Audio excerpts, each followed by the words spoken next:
Narito na ang inyong bagong magiging Sunday afternoon habit sa PG8 Radio.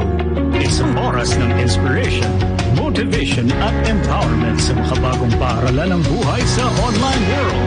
Entrep Radio Online. Invest early in life and be an entrepreneur. Ito ang susi sa inyong tagumpay. Matuto ng mga tips, techniques at best practices sa pagsisimula ng negosyo. Entrep Radio Online.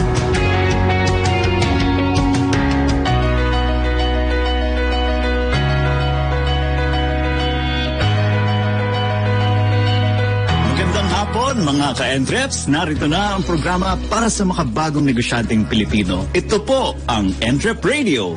Hatid po sa inyo ng DWIZ 882 sa pakikipagtulungan ng Creative Voices Productions.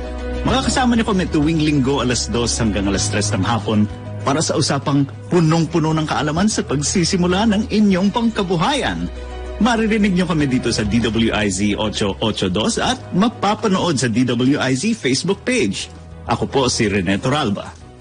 Ayun, tama ka dyan, partner. Alam mo, partner, every week, linggo-linggo tayong nagbibigay ng inspirasyon sa kahusayan at tagumpay ng bawat Pilipinong negosyante. Dahil dito sa Entrep Radio, may puso ang pagnenegosyo. Kaya Luzon, Visayas at Mindanao, isang maganda at maaraw na hapon sa inyong lahat mga ka-Entreps. Hatid namin sa inyong isang oras ng inspiration, motivation at empowerment para sa ating makabagong Filipino entrepreneurs. Ako po si Faith the Voice Pastrana and welcome to Entrep Radio on DWIZ 882, the voice of Filipino entrepreneurs. Ayan, good afternoon mga ka-Entreps and welcome sa another episode ng ating Entrep Radio Online. And shout out muna tayo, partner. Sino yung shout out natin? Well, sige, simulan na natin, no? Shout out dito sa ating mga interns natin from Lyceum, no? Si Kat Ibarra, si Lorraine, si Chester, and si Wilson. Yan, no? I'm sure nakikinig sila ngayon. And alam na nila gagawin nila. Good afternoon, everyone. Ayan, partner, bilisan na natin, no? Kasi marami tayong pwedeng ikuwento today dahil talagang yung ating guest for today is maraming pwedeng i-share, diba? Itong isang tao lang to, ha? Isang tao lang yung pag-uusapan natin, pero isa siyang event host, isa siyang entrepreneur, isa siyang author, at isa siyang motivational speaker. Isang tao lang pinag-uusapan natin dito, partner. Oh, parang naalala ko nung nag-uusap tayo tungkol sa ating guest partner, may na-mention ka something na, ano to? Parang dati nung napanood mo siya na, ano yan? Parang may sinabi ka, parang namula ka nung kwento mo eh. Kasi kilala siya nung bata. Okay. Oo, nung teenager siya, nakikita ko siya sa commercials. Okay. Talaga minention mo pa talaga eh, no? Sino ba ang kasama natin today, partner? So mga Entreps, makakasama natin ngayong hapon na to ay si Sir RJ Ledesma, no? Siya po yung co-founder, chairman, and vice president for business development ng Mercato Central Philippines. Sir RJ, baka pwede naman batiin natin ang ating mga listeners. Magandang hapon po sa inyo lahat. Sa lahat na nakikinig dito ngayon, ating mga ka-Entreps, hindi lang sa Pilipinas, kundi sa buong mundo. At bago lahat, gusto kong batiin lahat ng Happy Palm Sunday sa lahat. And of course, ahead of time, advanced Happy Holy Week. And a very peaceful and blessed Holy Week po sa inyong lahat. Thank you so much for having me. It's truly a pleasure. Pasensya po, na-delay ito. But finally, nandito po tayo. So very happy to be guesting over here sa Entrep Radio. Welcome to Entrep Radio, Sir RJ. We are very honored to have you today. So yan, no? Babalikan natin si Sir RJ ng konti, pero yun nga, no? Bago yan, bitinin muna natin kayo ng konti para sa mga konting paalala, no? Mapapanood at mapakikinggan nyo kami dito sa website ng DWIZ, which is dwiz882am.com. Pwede nyo rin po i-download yung application ng DWIZ 882 sa iOS at Android. Live din po tayo ngayon, no? Sa Facebook. Hanapin nyo po yung Facebook page ng DWIZ 882. And the hotline po natin ay 847-01750 hanggang 54. And ang ating text line ay 0999-376-6768. At huwag natin kalimutan, sundan ang Entrep Radio Online Facebook page para sa mas marami pang kaalaman at impormasyon tungkol sa pagnenegosyo. Kaya like and follow na mga ka-Entreps.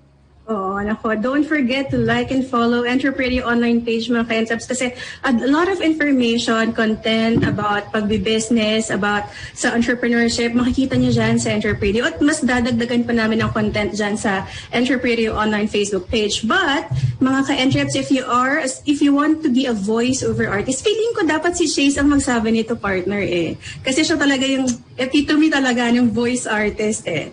Epitome. Sige. Try natin, Chase.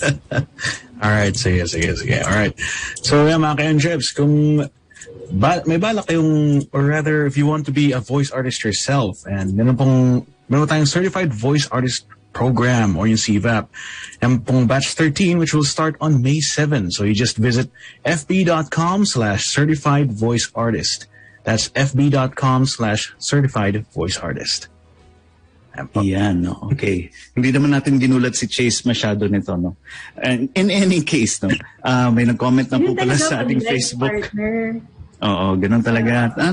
Push lang ng push. From Miss Lorraine Libusada, hello po, sabi niya. Okay. And, by the way, nandito na po pala narinig niyo naman din, si Steven Chase, no? Si Mr. Entrepedia para sa kanyang Entrepedia tip number 1. Yep, that's me. Ayan, mga ka-Entreps. Welcome to our Entrepedia. This is your Mr. Entrepedia. Pag-uusapin natin tungkol ngayon ay ang brand o tatak. So, araw-araw mga ka-Entreps, nangangailangan ng mga tao. Bilang isang negosyante, kailangan natin magawa na tuwing may kailangan ng ating mga customer, ang negosyo natin ang una nilang naiisip na puntahan.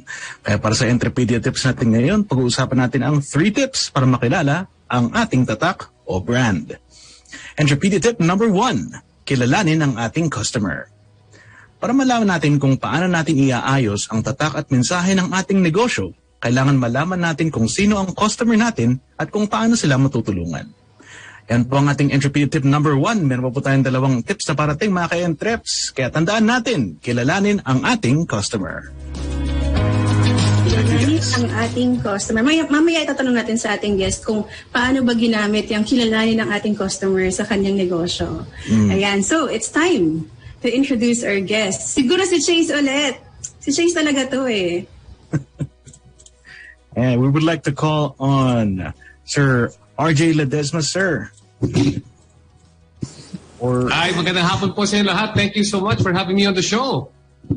Hi, Chase. Hi, Faith. Sir RJ, welcome. Kumusta? Kumusta to kayo, Rene? Rene rin ako. Rene Jr. eh. Oh. Kaya pala. Ayun lang.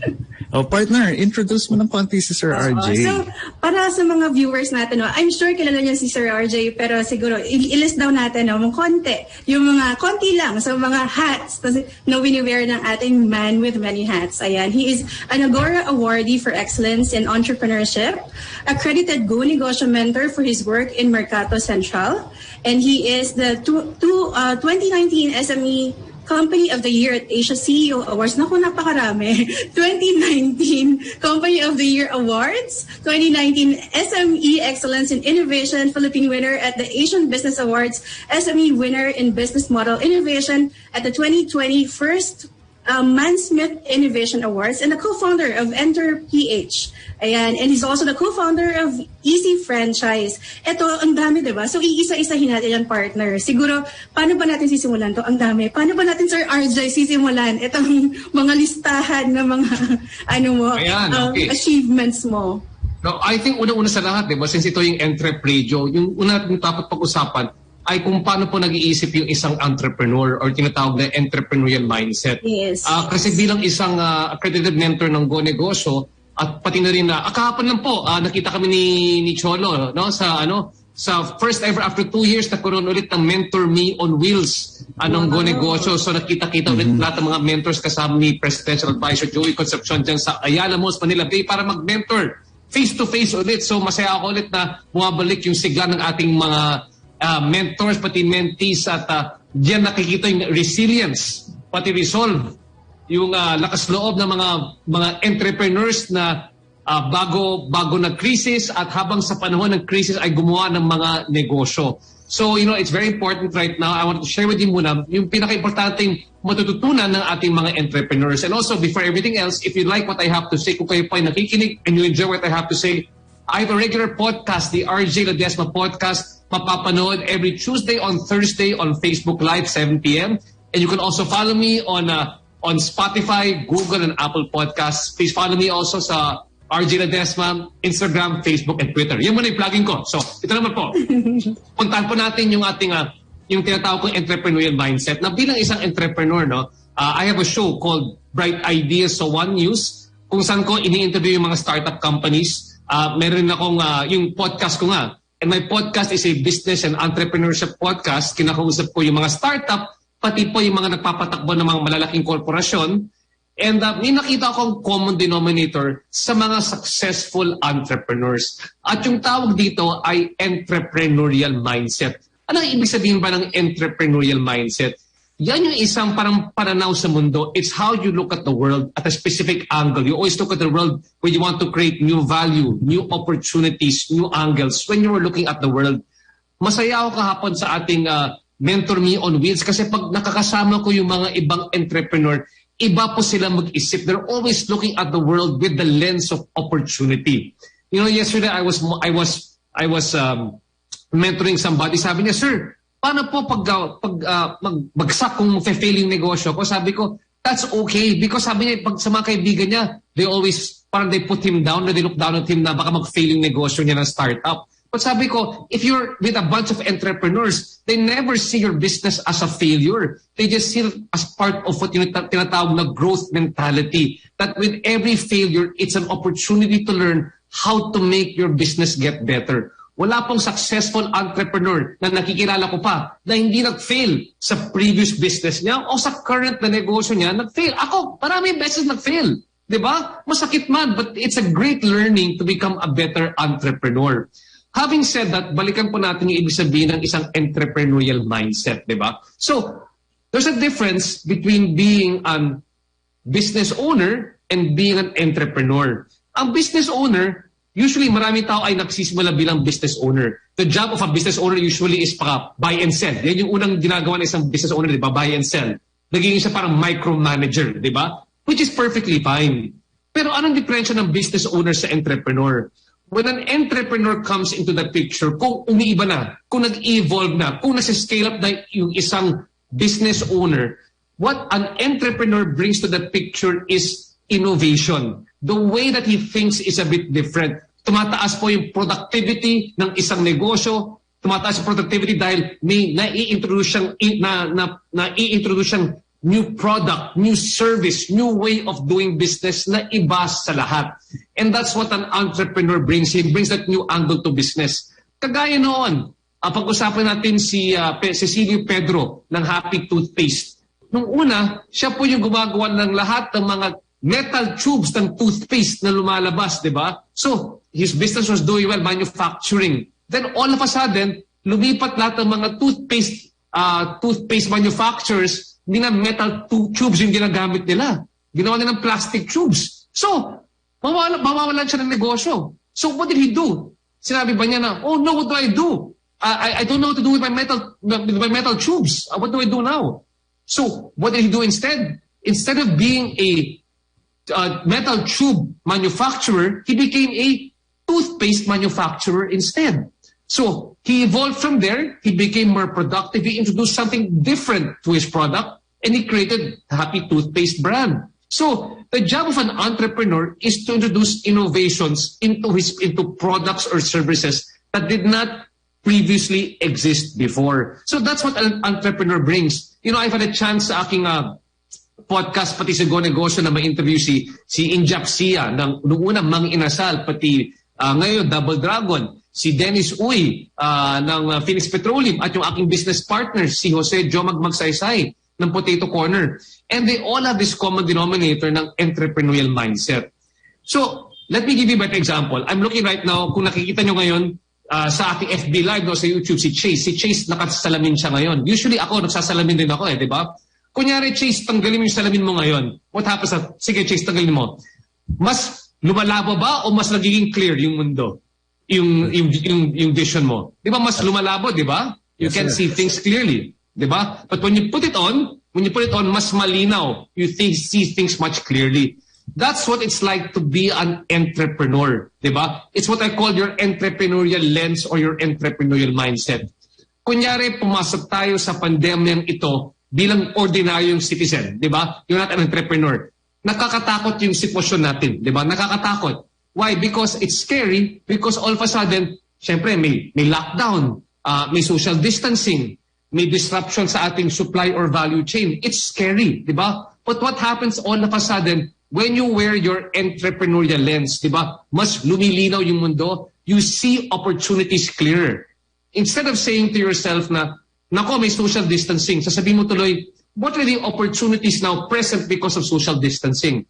What are the opportunities present now because of the lockdown? What are the opportunities present now because of a disruption in the supply chain? Yung papel po ng isang entrepreneur is not to say whether a situation is good or bad. The job of an entrepreneur is to identify opportunities in good situations and especially in bad situations like right now, di ba? That's the job of the entrepreneur. But that's just the first step. The next step right now is, how do you know what it means to be an entrepreneur? How do you find a business na pangmatagalan, di ba? Na pwede mong palakihin sana, palaguin yung negosyong yan. So usually, pag kami po ay nag-mentor ng mga mentees sa Go Negosyo or anywhere in the country, bago ng pandemya, ako po ay bumabiyahe sa Boracay, Bataan, Batangas, lahat, iba't ibang parte ng Pilipinas para mag-mentor. And usually, yung tinatanong sa amin is, sir, anong magandang negosyong itayo? Diba? That's the first one usually they ask us, what's a good business to put up, sir? So sasabihin niya sa akin, sir, medyo popular ngayon yung milk tea o ube cheese pandesal or kahit ano-ano, di ba? And then, kunyari milk tea. Sasabihin niya sa akin, sir, gusto ko magtayo ng isang milk tea business. Itatanong ko sa kanya, bakit mo gustong magtayo ng isang milk tea business? At sasabihin sa akin, sir, kasi maraming mga milk tea businesses na malapit sa bahay ko, mukhang successful sila. So gusto ko rin magpatayo ng isang milk tea business. So, tinatanong ko sa kanya, kung marami na mga milk tea dyan at magtatayo ka ng isa pa dyan, sa palagay mo, mas magiging successful ka pa sa kanila? Your success might be pansamantala, short-lived. Kasi, okay, papasok ka dyan. But what if all of a sudden may papasok na isa pang milk tea brand dyan na mas masarap sa'yo, mas may kalidad sa'yo, or mas affordable sa'yo? Anong mangyayari sa negosyo nyo? Diba? So instead, I ask them, kung kayo po ay magtatayo ng isang negosyo, maybe the more important question to ask yourself is this question. At yung question na ito ay kapareho sa mga tanong na binibigay ng isang venture capitalist or isang investor sa mga tech startup companies. Kunyari, lumalaban kayo sa isang competition na kukuha kayong investor. Ito yung unang tanong ng investor sa iyo. At yung tanong na yan is this one. What problem is your business trying to solve? Kung may maiuuwi kayong isang advice tungkol sa presentation ko ngayon, is that question. What problem is your business trying to solve? Diba? That's the idea for making a business long-term and scalable. Dahil, I often say that, your irritation should turn into an inspiration for doing business. Dahil kung ako ay naiirita sa isang bagay at ikaw rin ay naiirita sa isang bagay at kung masosolve ko yung iritasyon ninyo, dyan ako kikita ng pera. So, balikan natin yung halimbawa ng milk tea. Diba? And I run a business called Easy Franchise. Papag-usapan natin mamaya konti yan. Diba? So, in an area, if you live sa barangay ninyo, kung marami na milk tea na negosyo dyan, sa palagay ba ninyo, you're solving an additional irritation kung kayo po ay maglalagay ng isa pang milk tea franchise dyan? Baka hindi. But kung na-survey ninyo yung lugar ninyo at nakita ninyo, mas maraming tao ngayon ay nag-work from home. So dahil sila ay nag-work from home, wala na silang oras maglaba, kunyari, sa bahay nila. So, or magluluto na sila sa bahay ngayon, di ba? Hindi na sila masyadong lumalabas. Maybe a more lucrative business, mas magandang negosyong itayo na franchise is kuha kayo ng isang LPG franchise. Kasi mas maraming gumagamit ng LPG ngayon sa bahay nila. Or kaya, laundry franchise kasi mas marami ngayon na kailangan magpa-laundry ng damit nila because they're all staying at home raw. Walang oras maglaba. But then to make it a bit different, what do? Ang content innovation there, aside from putting that to solve the problem ng what's the problem going on, di ba? What's the problem? You're solving it kasi may limitation sila, di ba? Wala silang oras maglaba. Walang malapit na pwedeng LPG na pwedeng pakuhanan, di ba? Maybe you can offer delivery service to those people over there. Yan yung content innovation ninyo. Or you can put it on Facebook. They can pay via GCash, di ba? So those are the type of innovations that you want to think of kung kayo po ay gumagawa ng mga negosyo. So fast forward tayo ngayon, di ba? We know right now, if you want to put up a business na sa palagay ninyo, it will last a long time or it's going to be something that is solving a problem, di ba? In business, we call them pain points. You want to turn pain points into business opportunities para kumita ng pera, then try to find businesses which solve problems. And you don't have to look far for that one, di ba? Very simple lang yan, di ba? You have to just look around your environment and scan it, di ba? See what you think are problems which you can solve. So, kunyari mga negosyo ko, Mercato Central. Bakit pa naisip yung negosyo ng Mercato Central? Ano yung irritation na dumating sa akin because of Mercato Central? Kaya naisip ko gawin yung Mercato Central. Kagaya ninyo, ako rin po ay isang manunulat, journalist, media, di ba? I used to be an editor of a men's magazine. I used to write for a big newspaper. At usually kami yung pinapadala sa ibang bansa para magsulat tungkol sa kanila. Mga media tours, di ba? At yung unang lugar kung saan kami dinadala ng mga tour organizer ay yung mga night food market sa Singapore, sa Taiwan, sa Malaysia. So ako, naiirita ako dyan. Bakit ako naiirita? Hindi sa masarap na pagkain ako naiirita. Naiirita ako dahil, sabi ko, how come sa mga bansang ito, meron sila isang malinis na lugar na pinupuntahan ng mga dayuhan, pati mga local, para kumain late at night, at wala tayong equivalent sa Pilipinas, despite the fact na marami tayong mga BPO na bukas sa gabi, di ba? At kung mga 11 p.m. kakain na sila ng lunch, saan sila kakain ng lunch? Sila ba ay gustong kumuha ng pagkain dyan sa convenience store na fried chicken o kaya freshly cooked food mula sa isang night food market? So dyan, naging inspirasyon para gawin yung Mercato Central. Bakit naging inspirasyon ko gawin yung Easy Franchise? Nung ako po ay nagbibigay ng isang talk sa Dubai noon sa ating mga sa ating mga OFW dyan, may kasama akong isang water refilling or water distribution franchisor. Siya po yung may-ari ng mga franchise. Siya yung gumagawa ng mga franchise. At nakita ko dyan, maraming taong dumating dyan who wanted to get her franchise. Dahil marami dyan nasa scam. Kasi online lang nakikita yung mga di ba? Online lang nakikita yung mga franchise. Di sila sigurado kung lehitimo yun o hindi. So when they were there, ang daming pumunta dyan at ang daming gustong kumuha ng franchise niya. So they felt that, that was a really good opportunity for them kasi alam nila na limitado lang yung kontrata nila, di ba? They will not be OFW forever. Eventually, they have to come home. At gusto nila, may tumatakbong negosyo pag uwi nila. Pero may pangalawa silang problema. Pag uwi nila sa Pilipinas, kunyari ito, ano second problem? Tinatanong ng mga OFW sa ating franchisor, ma'am, sino po yung magpapatakbo ng negosyo ko sa Pilipinas habang nandito pa ako sa Dubai? Hindi masagot ng maayos ng ating franchisor. Sasabihin niya, baka pwede mo ipatakbo sa inyong kamag-anak o kaibigan. At alam natin pag yan po yung naging sitwasyon, more or less, di ba? It will not be run properly by a friend or a family member. Paminsan-minsan, yan yung naging root ng conflict, di ba? Ng mga tao. Because hindi mo naman magpatakbo ng tao. Diyan, kinukupit yung pera, hindi tama yung paggamit ng pera. So they need somebody to professionally manage their business. Pagkatapos nila mag-invest sa isang franchise, may magpo-professionally manage para sa mga negosyo nila. So diyan naging ideya ko para ibuo yung Easy Franchise to solve an irritation ng mga OFWs to invest in the country in franchises and have the businesses professionally managed habang nasa abroad sila. So in short, mahaba po yung sagot ko dito, di ba? But the basic idea is that that's what you talk about when you want to think about entrepreneurship and an entrepreneurial mindset. How do people think about businesses? At habang dyan, mag-break muna tayo. Yes. So yan po mga ka-Entreps, no? Itutuloy natin ang ating guesting with Sir RJ, no? Ang ating interview sa kanya, pagbalik ng konting paalala. Entrep Radio Online. And welcome back mga ka-Entreps sa ating Entrepedia. Ito po ang 3 tips para makilala ang ating tatak o brand. Entrepedia tip number 2. Gumamit ng isang tema. Ang tema o theme at tatak ng isang negosyo ay magiging mahalagang palatandaan sa customer natin na makilala ang ating negosyo at mapagkakatiwalaan ito. At yan ang ating ikalawang Entrepedia tip. Meron po tayong pangatlong tip na parating mga ka-Entreps. Kaya tandaan natin, gumamit ng iisang tema sa ating negosyo.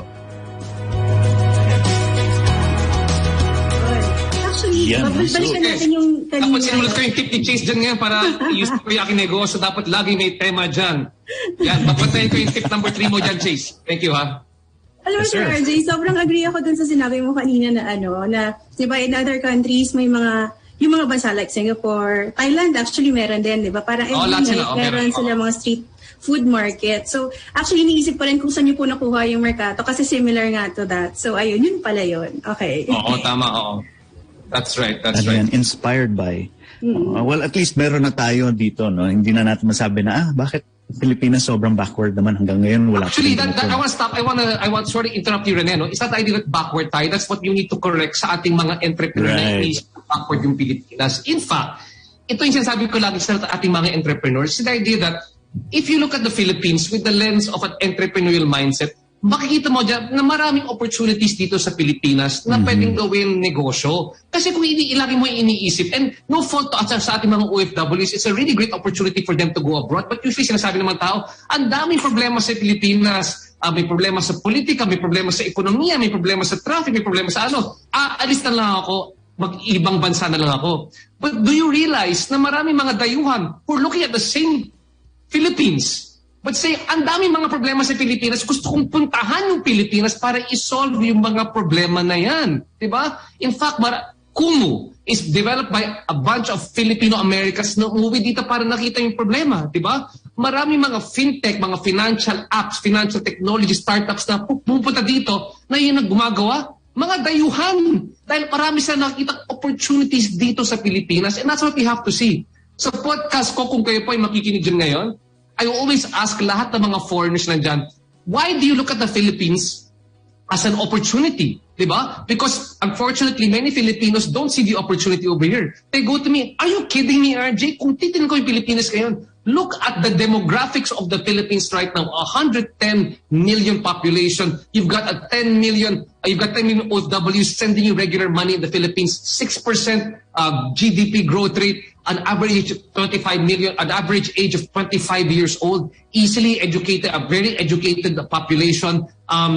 High social media penetration, strong e-commerce is just about to boom. A large number of people still being unbanked in the Philippines. The opportunity is large. In fact, they say that it doesn't really matter kung sino po yung mananalo sa ating election this coming May. At the most, you still grow by 6% per year in terms of your economy. So there's still a lot of opportunities. So Rene, we are not backward. It's the way that we think that needs to be changed about how we perceive the country and the opportunities present.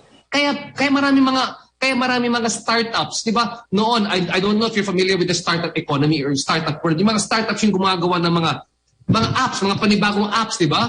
The apps are all there. Lahat sila yung methodology nila para gumawa ng mga app is how does it solve problems. At maraming apps na lumalabas dito sa Pilipinas kaya dahil maraming problemas kinasolve.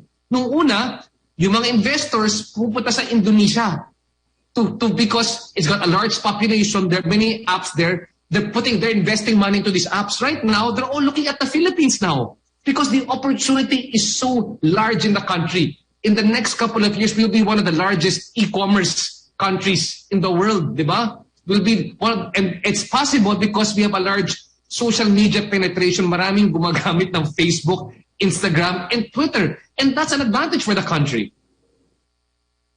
Yeah, definitely, no? So aside nga, di ba, from us being the texting capital, no, a couple of years back, no? And yun na nga din, no? Ang dami talaga. It's a matter of perspective, no? Paano nyo titignan ang ating sitwasyon ngayon? Is it nga, half glass full ba kayo or half empty po yung inyong baso, no? So, exactly. Yan po, no? Diba? So, Sir RJ, aside from yung sa ating entrepreneurial mindset, no? Na-mention din pala na kayo po ay yung man with many hats, no? Or yung tinatawag natin jack of all trades, no? Is it beneficial or is it something na dapat gawin ng isang entrepreneur? Meaning, kailangan ba marami kayong alam sa lahat ng bagay or dapat mag-focus lang po kayo sa isang specialization? Two things, no? Yung first one is the idea na bilang isang entrepreneur, di ba? You are like, it doesn't mean as an entrepreneur na magaling kang manager. It doesn't mean na dahil ikaw ay isang magaling na entrepreneur, magaling kang isang leader, di ba? But the job basically of an entrepreneur is to expose himself to what is going on around him. Kasi pag hindi ka exposed sa environment, hindi mo rin makikita yung mga business opportunities. Hindi ako franchisor, kaya inisip ko yung easy franchise. Nung itinayo ko yung Mercato Central, vegetarian ako nung time na yan. So 90% ng pagkain na nasa Mercado, hindi ko nakakain. Di ba? Because that's not my background. I have another company called Entrep at tinutulungan ko yung mga foreign companies na magtayo ng mga negosyo dito to help them outsource or offshore yung mga negosyo nila sa Pilipinas. But I am not a lawyer who can do that one. But what am I? I am an entrepreneur na nakita yung mga opportunities na yan at pagkatapos yan, I was able to connect with people who can put it up, di ba? That's what's important. But you have to get the idea kasi nakikita mo yung opportunities. So the first thing is, of course, as an entrepreneur, you acknowledge that you must be exposed to so many opportunities. And you must always be, you have to always look at, ako, binabasa ko yung news, binabasa ko lahat, but always sa that entrepreneurial lens, anong negosyo maitatayo ko dito? Pero pangalawa dyan is that your network, my strong belief is that your network na kilala mo, is your net worth. Diyan mo mapapalaki yung negosyo ninyo, di ba? So sometimes as an entrepreneur, you need to build your network. Not just because it's good to learn more from other people, because many entrepreneurs I know na talagang lumalaki, humble sila. There's no choice, you have to learn from scratch sometimes, di ba? And after that one, pagkatapos yan, your network, you're able to finally, pag may tiwala sila sa inyo, you're able to turn that into your net worth. You're able to grow that into a business, di ba? You're able to, kumbaga, maybe the word is not correct, but you're able to weaponize your network. You're able to use it to be able to grow your business, di ba? So, ako lang, and the last concept I want to share with you is the idea of ikigai, right? What is ikigai? Ikigai just means that where your passion meets your business and you can profit from there, basically, di ba? At yung nangyari lang sa akin is that mahilig ako magsalita, di ba? It just happens to be that hosting has always been a very good skill of mine. And writing has also been a skill that I was able to develop. Hindi naman ako masyadong magaling sa sports. Hindi naman ako nag-golf or basketball. But I'm very good at communicating with other people. I'm very good with inspiring other people. I'm very good at animating other people. At dahil dito, nagkaroon ako ng mas malaking network ng mga kakilala. And because of that one, I was able to turn that network into a net worth for doing business, di ba? O kagaya nito ngayon, di ba? I'm talking to you right now. If you got a speaker na hindi, I mean, there are many better entrepreneurs than me. But I am not sure how many of them can communicate their ideas as clearly and as animated as I am communicating to you right now. Di ba, Chase, di ba, tama yan sa voice? Di ba? That's just very important that it's how you communicate how to be an entrepreneur. Ayun, partner. Oo, actually, ang daming points talaga. I hope yung mga natin, they're taking down notes sa mga sinasabi ni Sir RJ. Pero yun nga, kasi naku, Sir RJ, ang bilis-bilis naman talaga ng oras. Diba? So ngayon isa-isahin natin siguro, isa-isahin natin, pero briefly siguro, yung mga negosyong pinag-usapan natin kanina. So Mercato Central is your food and lifestyle night market, diba? So ngayon, ano yung Entrep? Pero yung Easy Franchise, maganda yan para sa mga OFW. Kasi interesting yun, no? Meron kang franchise, pero somebody else is doing it for you while you're not in the Philippines yet. So, siguro po i-mention natin anong ginagawa ng mga business na yan. And how is it helping, how are these businesses helping our mga kababayan here and abroad? Okay. Una-una sa lahat, pag kayo papasok sa isang negosyo, ito rin paniniwala ko is that you start with why, di ba? Because as bilang entrepreneur, may mga ups and downs and roller coaster ride yan, emotional journey yan, no? So, dapat yung sinasabi ni Simon Sinek, start with why. What is the reason that makes you up every morning to do that business? At my why, and in the end, lahat ng mga negosyo ko ay nakakatulong sa ibang tao. Diba? That's what I feel is a why. It helps create jobs. That's what I like about the business. It helps create jobs. Yung advokasya ng Mercato Central in the end is to help yung ating mga small food vendors grow. So yung Mercato Central, ito po ay yung aming ating weekend food market or outdoor food market. At mas importante, isang small food business incubator. Tinutulungan po namin yung mga maliliit na negosyante, especially ngayon, di ba, maraming negosyante na lumabas habang sa panahon ng pandemya o yung mga online food sellers or home-based food sellers na gustong palaguin yung mga negosyo nila, but they need a venue that can help them grow. Yan yung Mercato Central. So right now, we don't only provide you a space, pero tinutulungan namin yung ating mga nagiging merchants through teaching them about operations, finance, sales, marketing, and of course, providing them a good venue. So kung right now, we have mga 10 po yung aming locations outdoor from the north to the south, from Sky Ranch all the way to Robinson's Antipolo. At kung gusto nyo maging isang food market vendor, sumali po kayo sa Mercato Central. Bisitahin lang po ninyo yung aming Facebook page ng Mercato Central. At pagkatapos yung sabihin nyo, gusto nyo magpa-taste test. So lahat ng pagkain dyan, tina-taste test namin. At bibigyan namin ng konting payo para gumanda at maging mas unique yung mga negosyo nila. Yung pangalawa is of course easy franchise. So pinag-usapan ko yung kanina. Yung talagang main idea niyan is to help our OFWs. So kung kayo po ay isang OFW na gusto magtayo ng negosyo from kahit yung small business, kasi usually we give a lot of franchise fiesta online seminars kasi tinatanong nila anong pinakamurang franchise, okay ba yan? Or kung mahal yung franchise, pwede ba yan? Sino pwede magpatakbo? Maraming tanong na ganyan eh. No problem, we can help you out. We will help you step by step. First thing that you do is go visit the Easy Franchise Facebook page or visit our Easy Franchise website. We have hundreds of businesses which you can choose from na pwede niyong pag-investahan. At pagkatapos yan, may iba't iba kami mga kumaga terms, di ba? Yung isa, investahan lang ninyo at kayo magpapatakbo or may kamag-anak kayo or kami magpapatakbo para sa inyo habang wala pa kayo dito. Then you can take over pag uwi nyo galing abroad. Or kunyari, may negosyo kayo na feeling mo pwede mong gawing franchise, lumapit kayo sa amin, we can help you with franchise development of the business. At pagkatapos yan, pwede rin namin i-market yung franchise sa ibang tao. Nakatulong kami dyan sa marami mga franchises to grow their business. So, dyan, like I said, nakakatulong kami sa ating mga kababayan. The last one is yung Entrep. Entrep helps bring in new business to the Philippines. Dahil tayo po ay, tayo ng India, we are the outsourcing capital of the world. Diba? Or offshoring capital of the world. So yung negosyo namin, nakita namin yung iritasyon dyan. Anong iritasyon dyan? Maraming mga malalaking mga BPO or corporation na gustong na magpapatay ng mga negosyo sa Pilipinas to take advantage of the cost savings. Kasi to do a business here in the Philippines, especially yung mga outsourced, is just 30% of the cost to do it in the States. So ibig sabihin yan, kung gagastos kayo na isang $1 in the States for that job, sa Pilipinas you will only spend 30 centavos, diba?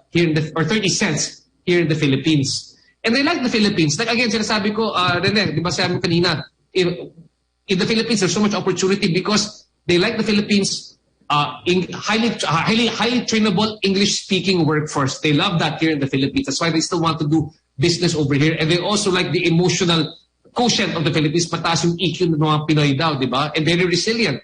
But usually, hindi lang yung mga malalaking kumpanya yung gusto magpatayo sa Pilipinas, pati po yung mga SME, yung mga small and medium enterprises sa iba't ibang bansa, ay gusto rin magpatayo sa Pilipinas. But they cannot hire yung mga medyo expensive na mga law firm para magpatayo yung mga expensive companies or consultancies. So they go to us. Yung target namin yung mga SMEs abroad na magpapatayo ng mga negosyo sa Pilipinas. At yung kagandahan nito, habang sa panahon ng pandemya, syempre nahirapan yung mga SMEs abroad. So they were looking for cheaper places to put up or more affordable places to put up their businesses. At yan yung Pilipinas. So as you can see, there's always an opportunity present. Sinasabi nga sa Chinese, di ba, yung Wei-ji. Anong ibig sabihin ng Wei-ji? Crisis yan, di ba? That's a Chinese term, crisis. But there are two characters there. Yung Wei is crisis. Pero yung pangalawa is opportunity. In every crisis lies an opportunity. Sinabi ni Albert Einstein, in the midst of crisis lies great opportunity. So whenever we face crisis, okay lang yan. It happens. But how can we turn that into an opportunity para gumawa ng negosyo? Wow. Yun, no. Ang galing ng ano. Yung sa Enter PH, ngayon ko lang din na-realize yun. No? Kaya pala Enter PH para papasok kayo sa Philippines. No? Actually, from our line of business naman, that's usually the problem. Yung kung meron kang investors galing abroad, no, gusto pumasok sa Philippines, hindi nila alam yung local government regulations, kung ano-ano pa yung mga bagong lumabas na mga ordinance. Irritation yan, di ba? Irritation yan. Exactly. Lalo na kung meron pang bureaucracy na tinatawag, no? Ang dami nila kailangan i-file, kailangan ibigay sa ganito. Actually, pati sa mga local businessmen, sa mga ka-entreps natin, yan din ang isa sa mga problema, no? That's yung right. Doing business in the Philippines. Pag hindi kayo marunong, biglang, deadline na pala, hindi namin na-submit, penalty. So, yan yung mga pain points natin, no? So, that is, ang galing ng concept niya, Sir RJ, tungkol dito sa Entrep PH. Since mukhang paubos na din yung oras natin, baka may pahabol tayong promos. Ano po bang bago? Or baka meron kayong gustong i-plug? Una gusto ko i-promote muna yung aming Mercato United Kitchen. Ito po ay nabuo sa panahon ng pandemya. It's located in Mercato. It's located in Ayala Mall, Circuit, Makati. Okay? I invite all of you to please order from there right now. Tulungan mo yung aming mga small food entrepreneurs na lumaki. Paano namin naisip to? Nung panahon ng pandemya, maraming gusto mag-order sa Mercato Central. Lahat ng tao ay nakabase sa mga bahay-bahay nila, di ba? So pagtatawag sila pag-order sila online sa aming mga vendors, yung gastos nila dyan is 3 times the delivery charge kasi 3 bahay yan, di ba? 3 bahay. Kaya kailangan mong kunin yung pagkain. So we said, what if we put all our most popular vendors into one physical venue? So you can order from them from 3 or 4 different vendors, pero for 1 delivery charge only. So then we came up with the Mercato United Kitchen. It's available for dine-in and also delivery. So ngayon na Sunday, ngayon na Linggo, I invite all of you, please, pag kayo po ay taga-Makati or kahit taga-Makati, please order from our vendors here right now. Just visit our Facebook page, Mercato United Kitchen. Ayan po, dyan talagang makakatulong sa ating palago yung ating mga small food vendors. Also, visit all of our Mercatos. They're all over Metro Manila. Just visit our website, our Facebook page, Mercato Central. At kung interesado kayong magpatayo ng isang franchise or invest in a franchise pero hindi pa nyo alam, kailangan nyo malaman anong budget para sa isang franchise, anong klaseng franchise ba yan, pagkain ba yan, service ba yan, or whatever, just visit our Easy Franchise website, or you can also visit our Easy Franchise Facebook page. You can set an appointment with one of our consultants absolutely free. Wala pong problema dyan. We would love to have you on board. And of course, please make sure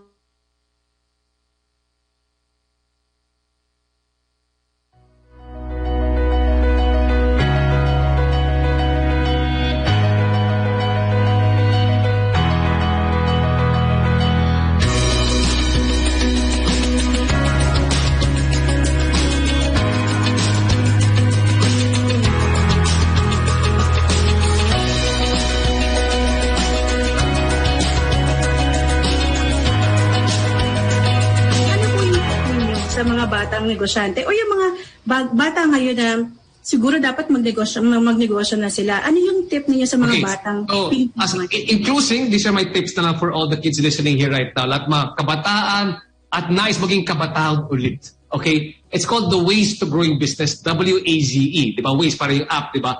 Sa Ways, maraming iba't ibang daan, pero pareho pa rin yung patutunguhan ninyo. Diba? Same direction. So, first thing you want to do is, when you put up a business, it doesn't matter how young or how old you are, the more important thing is what problem is your business trying to solve. That's the first one, number 1. Number 2, pag may na-identify kang problema that you want to solve, the next thing is that how can you solve it in a unique and innovative way na mahirap kopyahin ng ibang tao, diba? Kasi baka may maisip kang way to solve a problem, but when you do it, if anybody can do the same thing like you, di syempre, wala kang competitive advantage. So dapat meron kang tinatawag na secret sauce. What do you have that nobody else has that you can do it differently?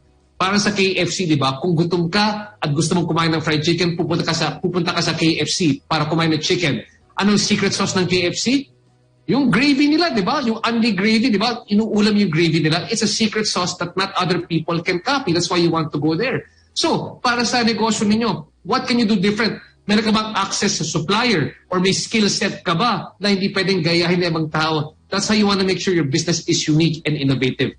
Number 4, the next one is, how do you make sure also, especially pag kayo po ay nagmamarket sa mga millennial, na meaningful and relevant yung product ninyo? Because for millennials, when they want to buy products right now, I'm sure kahit papaano, they want to make sure na sa bawat purchase ko, sa bawat may bibilin ako, sana it also helps change the world. Maybe that can do a little bit to change the world. So kunyari, pag ikaw ay bibenta ng kape, di ba? Sana yung two brands of coffee. Coffee brand A, Arabica beans. Coffee brand B, Arabica beans also. Pero pag yung coffee brand A, sinasabi niya na ako, I'm harvested in the Cordilleras, organic, and every time binibili mo ito, meron kaming itinatayong school para sa mga lumad sa Cordillera. Siyempre, dito ka bibili because it is something that resonates with you. It's meaningful and relevant.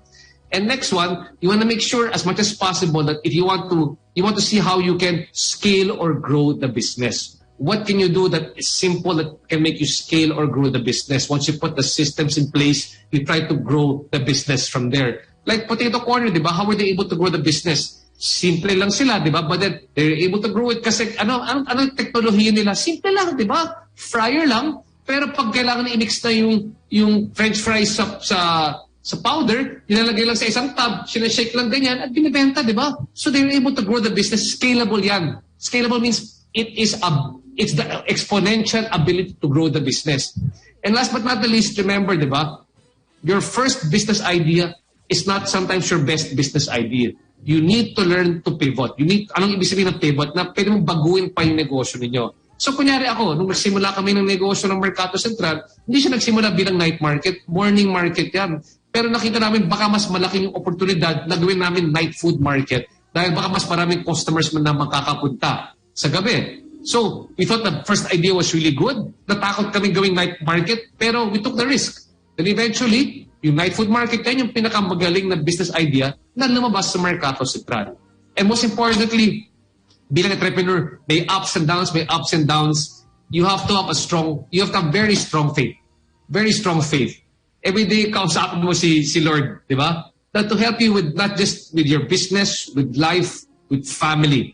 I think that's the most important thing. This is something that we can contemplate this Holy Week because I know what it's like to be an entrepreneur. And you need the support of family and most importantly, of your faith to help you get through yung mga good times and bad times. Yun, no? Ang gagandang tips. Tama yun, no? Ikaw, partner, laging kausapin daw si Faith. Oo, and kailangan daw ng strong faith. So, okay, I'll be strong. Naku, Sir RJ, thank you so much. Ang bitin-bitan talaga ng oras every time na meron tayong kausap dito sa Entrep Radio. And I'm sure marami pang pwedeng ikwento sa atin si Sir RJ. So again, thank you Sir RJ, pero manghihingi tayo ng part 2 kay Sir RJ, ha? Live to, ha? Nanghihingi po kami ng part 2. No problem. Anytime. Para sa Entrep Radio, para sa ating mga ka-Entreps, no problem. Thank you, Sir RJ. And thank you for joining us this afternoon. We learned a lot, Sir RJ, from you. And I'm sure yung mga ka-Entreps natin nagsulat sila ng mga notes during this discussion. Actually, may mga comments hindi na natin nabasa, no, partner? Oo nga. But it's okay, no? Kasi yun na nga. It's the learning that counts, no? Kahit hindi nyo naman din nasulat, basta, na-absorb nyo yung essence, essentially, no? Ano yung sinasabi ni Sir RJ, mayroon na kayong pagsisimulan. Pwede nyo na po ituloy ang pangarap nyo or pwede nyo nang i-improve po ang inyong negosyo. Yan. So Sir RJ, thank you ulit, no? This Sunday tapos din nga, no? Palm Sunday. The Sunday before Holy Week po, no? Thank you very much, Sir RJ, for being here with us. Thank you so much. Have a blessed Holy Week. I'll see you in church. I'll see you in Mass. Yes, sir. Yan. So yan, no, mga ka-Entrep, si Sir RJ. And talaga nga naman, ang dami natin natutunan, ang dami na rin niyang pwedeng i-share and na-share sa atin. And we hope, no, ang dami niyong nakuha dito. How about you, partner? May anong na-pick up mo? Madami actually. Pero wala tayong time para ikwento lahat, di ba? Ay, okay, sige. So, pero nag-lista ako. Ang pinaka-takeaway ko, hindi ko na isa-isayan yung base. Yun, yung last part natin. Yung faith? Strong faith. Maintaining strong faith. So yan, partner. Ayan. So thank you Sir RJ. Thank you sa ating mga ka-Entreps na sumama sa atin today. Pasensya na, hindi natin nabasa mga messages sa comment section, but we will reply. Thank you so much and join us again next week sa Entrep Radio Online. Salamat. God bless everybody. Thank you. Thank you, Sir RJ. Thank you, Sir RJ. And yun na nga, no? maraming salamat sa inyong pakikinig din ngayon. Meron pa pong pahabol ang Entrepedia tip number 3, no? Yes po, Si mga Steven ka-Entreps. Chase Lemon. Yes, sir. Ayan po. So, ang 3 tips natin para makilala ang ating tatak o brand. So, Entrepedia tip number 3, magbigay ng mahusay na serbisyo. Serbisyohan natin ang epektibo at mabilis ang ating mga customer. Patitibayin nito ang tiwala nila sa negosyo natin at mahihikayat silang bumalik. At yan po ang ating pangatlong Entrepedia tip, magbigay ng mahusay na serbisyo. Mula po sa ating Entrepedia. Ayan. So, nakuha niyo po yung tatlong Entrepedia tips galing kay Chase. sorry. Yung kay Steven Chase Lemon, no? And sana marami din kayo natutunan sa araw na to. So, yun ulit. Pasalamat tayo kay Sir RJ for being here with us and sharing his time and experience sa ating mga ka-Entreps.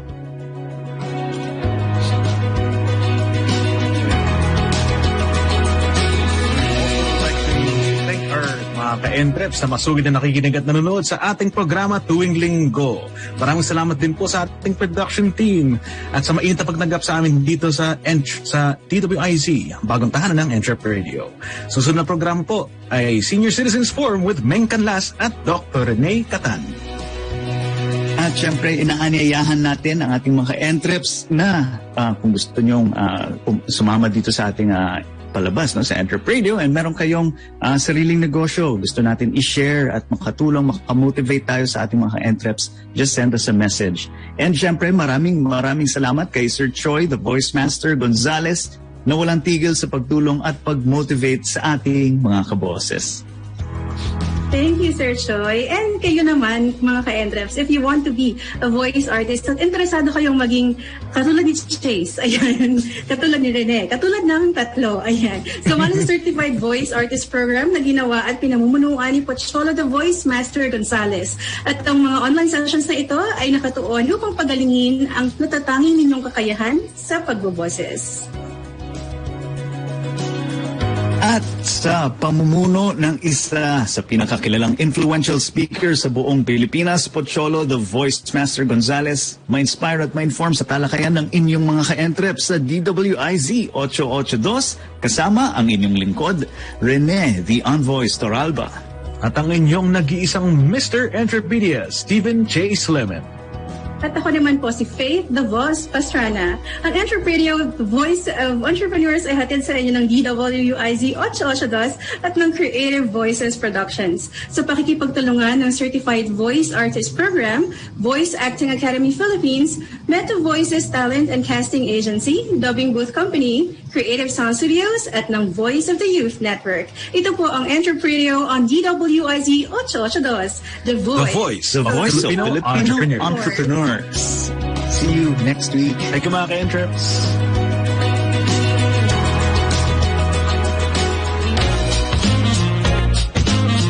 Entrep Radio Online.